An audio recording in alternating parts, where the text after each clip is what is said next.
Good evening from Yummy Bee TV. Third day of the detox. It's all going quite well at the moment, but it doesn't stop the bedtime stories. So welcome to part one of tonight's bedtime stories. And it was late and I was all alone in Whitemoor, category A. Now, there was this geezer called Frency. His name was Lalanna, right? His surname was lalanna or something like that. He was tall, light-skinned, with a gold teeth, and me and him used to fall out all the time. First time I ever met this guy, right, was in Brixton. He just come. He used to brush his teeth on the landings, but he always used to look at me at the corner of my eye because he's tall, he's well built, and I didn't believe that he could really have a row. But he used to go on like he could. But he wanted to be, because he used to watch me do my madness, and then he used to copy me, you know, when I used to run around and do terrible things to people and that kind of stuff, and robberies and whatnot. So he started trying to get involved and started to try and do it too. But me and him used to always get caught up in arguments where we go head to head, and he used to say to me, Yami, you ain't no bad man for me. And in the French, you know, he can't speak proper, he can speak English, but you know that he's French, right? But so I said to him, listen, if you swing after me, I used to have my hand on my pocket, and I used to look at him and he used to just kiss his teeth and walk off, right? So later on down the line, I meet him in the K's. He's in Whitemoor, right?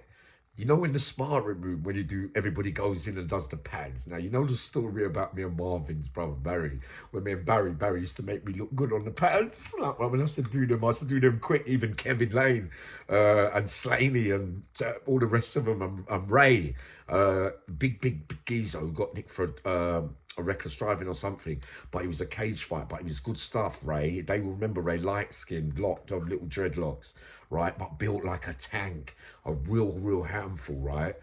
So everyone's in their sparring right now. Kevin Lane is a household name. Now, it's a spar with Kevin. Now, I was watching lalanna, and lalanna fancies himself, so he wants a spar with Kevin Lane. So they get in there, right? So it's one of them ones. He chucks a couple in. Kevin's kind of playing with him, like trying to feel him out a little bit. I'm thinking to myself, but you ain't gonna win no fight with Kevin Lane. I don't know what you're doing in there sparring with Kevin Lane, but he surprised me, that lalanna. I thought he would be weapons and just have a go kind of thing. But he was a strong geezer, and he was a fit geezer as well. So they're sparring. Kevin throws a left and a right. lalanna takes him. lalanna finds a punch from somewhere, and Kevin wobbles a little bit. And for a minute, it looks like lalanna's going to get the better. But it looks like Kevin stood back like that. I said, what? And Kevin looked at him. And then Kevin said, yeah, really? I went, woof, woof, woof, woof, woof. And he was on the deck, Frenchie. He was on the deck, and he was looking up, and he wouldn't get up. And it was all over. And I thought to myself, yeah, but what that taught me is that he would have beat me in a round, Frenchie. It would have had to be weapons with me. So, because I was thinking, if you can manage to like get in there and spar with Kevin Lane, then you must be able to. You do know your boxing, or you must be able to have a go. Because you're not going to go in there, even though I thought he was a nutter. But for a minute, just for a minute, it looked like that it was going to be an upset. But Kevin held back and then battered him and left him lying on the floor.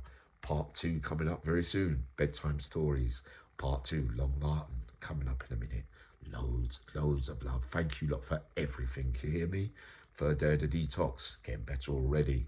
I'll be back up in a minute with more drama.